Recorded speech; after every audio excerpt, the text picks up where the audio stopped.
Saudara yang terkasih di dalam Tuhan, kita berjumpa lagi hari ini untuk dikuatkan, dimotivasi oleh kebenaran firman Tuhan. Saudara yang terkasih, pernah saudara mendengar lagu It Is Well With My Soul? It is well with my soul. Saudara, tahukah lagu ini ditulis oleh seorang laki-laki bernama Horatio Spafford? Dia adalah seorang pengacara kaya, dia seorang yang sangat sukses juga di dalam bisnisnya. Dan suatu kali Spafford ini ingin pergi bersama istri dan juga keempat anaknya. Mereka akan menghadiri seminar yang dibawakan oleh pendeta D.L. Moody. Dan ketika di dalam persiapan mereka untuk menghadiri seminar, Spafford tiba-tiba mengatakan bahwa dia tidak bisa ikut bersama anak dan istrinya untuk mengikuti seminar itu. Dan karena Spafford ada masalah di dalam bisnisnya yang harus dia urus. Oleh karena itu istri dan keempat anaknya pergi menggunakan kapal untuk menghadiri seminar dari pendeta D.L. Moody. Tapi saudara, yang mengejutkan, di tengah jalan kapal yang ditumpangi oleh istri dan keempat anaknya mengalami kecelakaan sehingga kapal itu menenggelamkan banyak orang waktu itu. Dan hanya sedikit orang yang selamat di kapal itu, termasuk istri dari Spafford yang selamat. Tetapi menyedihkan bahwa keempat anak dari Spafford harus mati karena tenggelam saat itu. Dan ketika dikabarkan, Spafford begitu takjub, khawatir, sedih. Dia tidak bisa berkata apa-apa melihat situasi yang terjadi. Dan ketika dia menghampiri istrinya saat itu yang selamat dari kecelakaan, dia memeluk istrinya dengan penuh haru. Walaupun hatinya sangat sedih karena dia harus kehilangan 4 anaknya.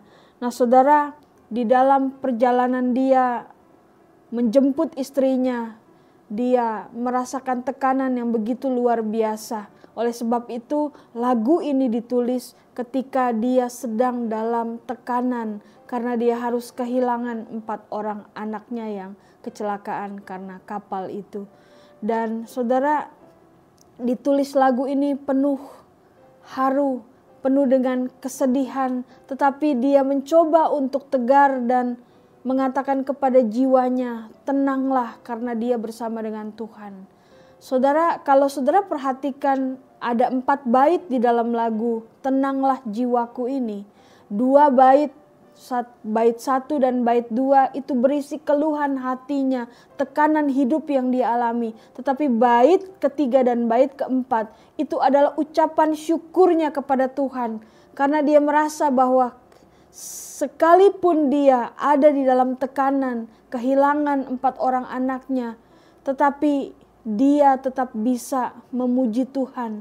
Dia bersyukur karena Tuhan tidak meninggalkan dia. Dia bersyukur karena Tuhan menguatkan dia. Saudara yang terkasih di dalam Tuhan, kesetiaan yang dimiliki oleh Spafford ini mengingatkan tentang apa yang tertulis di dalam Alkitab, di dalam 1 Petrus 4 ayat 19. Dalam nats firman Tuhan, surat Petrus mengingatkan kepada kita bahwa terkadang mungkin kita akan menderita karena kehendak Tuhan. Tetapi ketika kita mengalami itu semua, kita harus mempercayakan jiwa kita kepada Sang Pencipta kita. Saudara, kisah dari Horatio Spafford, sang penulis lagu Tenanglah Jiwaku ini, mengingatkan kita bagaimana kehidupan orang Kristen yang sesungguhnya. Kekristenan bukanlah tentang jika engkau melihat Yesus, engkau akan memiliki hidup yang enak, engkau akan memiliki hidup yang nyaman, engkau tidak punya masalah di dunia ini. Bukan itu saudara. Tetapi kekristenan yang sesungguhnya adalah tentang Yesus yang tetap memegang hidup kita. Apapun kondisi, apapun permasalahan yang kita hadapi hari ini. Kiranya kisah ini boleh menguatkan setiap kita yang sedang dalam beban pergumulan yang kita lewati. Mari kita lewati bersama dengan Tuhan. Amin.